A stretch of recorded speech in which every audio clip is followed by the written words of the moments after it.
दोस्तों एग्जाम मित्र में एक बार फिर से आपका स्वागत है। आशा करता हूँ आप सभी अच्छे होंगे। दोस्तों इस वीडियो में हम बात करेंगे नीट एग्जाम से रिलेटेड आपके काफ़ी सारे डाउट हैं कि इस पेपर दोबारा होगा या नहीं होगा। एनटीए के द्वारा क्या अपडेट दी गई है।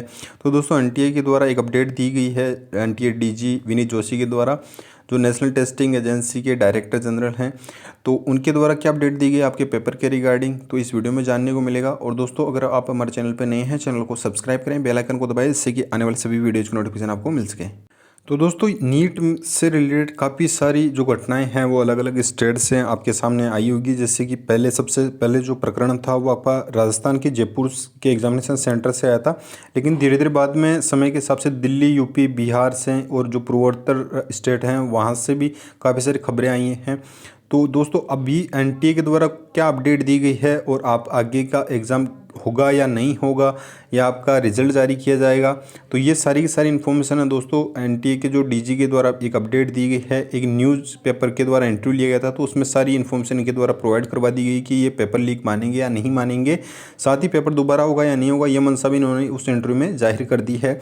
तो काफ़ी सारे जो न्यूज़पेपर हैं, न्यूज़ चैनल्स हैं, उनके द्वारा इस तरीके की खबरें प्रसारित की गई थी। दोस्तों अभी जैसे कि ये न्यूज़ आई थी, बनारस में पकड़ाई पटना की 16 और उसकी मां समेत 3 अन्य भी गिरफ्तार। तो इस तरीके से पटना की खबरें आई थी बिहार से, और आपके यूपी से बनारस की खबरें आई थी, दिल्ली में भी आई थी, पंजाब में भी इसी तरीके की, राजस्थान के जयपुर से, सीकर से, अजमेर, भरतपुर और कोटा डिस्ट्रिक्ट से काफ़ी सारे जो कोचिंग संचालक थे वो भी इसमें संलिप्त पाए गए थे। तो आप देख सकते हैं इस तरीके की खबरें, जैसे 35 लाख रुपए पेपर का सौदा हुआ है। अब एनटीए के जो डीजी के द्वारा है वो क्या अपडेट दी गई है वो देख लेते हैं।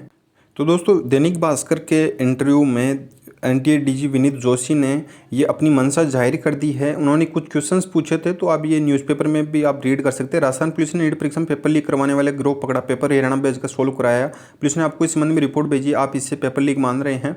तो इन्होंने साथ ही इसका आंसर दिया है कि 2 दिन पहले जयपुर पुलिस से इस संबंध में जानकारी मिली थी, लेकिन अभी तक जयपुर पुलिस द्वारा भेजी गई लिखित रिपोर्ट नहीं मिली। इनको लिखित रिपोर्ट अभी तक नहीं मिली बताई। फिर नेक्स्ट क्वेश्चन था कि पुलिस ने लिखित रिपोर्ट में भेजा कि पेपर कैसे लीक किया गया, परीक्षा शुरू होने के 37 मिनट बाद ही पेपर सेंटर से बाहर आ गए, ऐसे में यह कई लोगों तो पहुंच सकता है। तो इन्होंने फिर इसका आंसर किया है कि पुलिस की रिपोर्ट मिलने के बाद जांच के लिए कमेटी गठित होगी।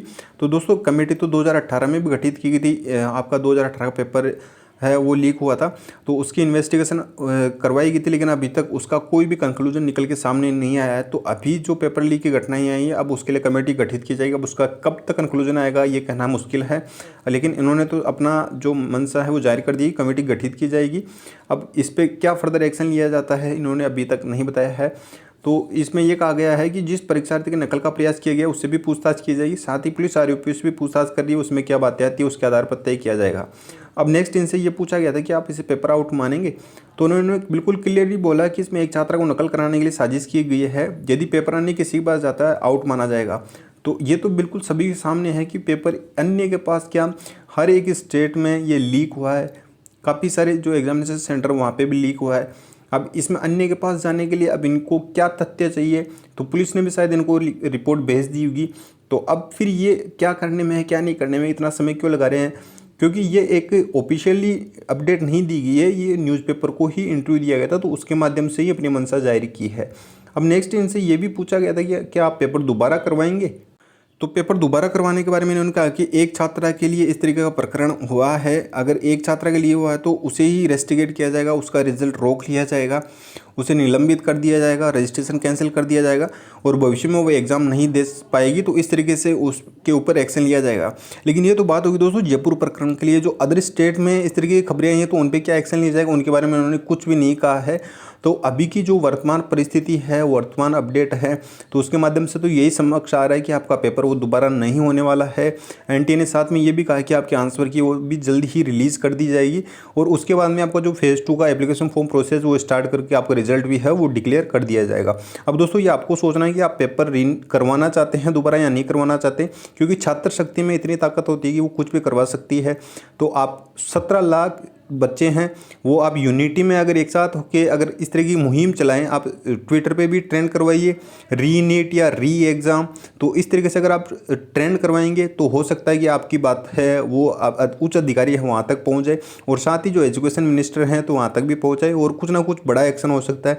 अगर इस तरह के गिरोह को अगर यही किया गया तो हो सकता है कि आने वाले एग्जाम्स में भी यही हाल हो। तो ये आपको सोचना है कि आगे क्या करना है क्या नहीं करना है। एनटीए ने अपनी मंशा जाहिर कर दी है। तो दोस्तों फिलहाल के लिए यही अपडेट थी। कोई भी अपडेट आएगी तो आपको वीडियो के माध्यम से इन्फॉर्मेशन प्रोवाइड करवा दी जाएगी। धन्यवाद। जय हिंद, जय भारत।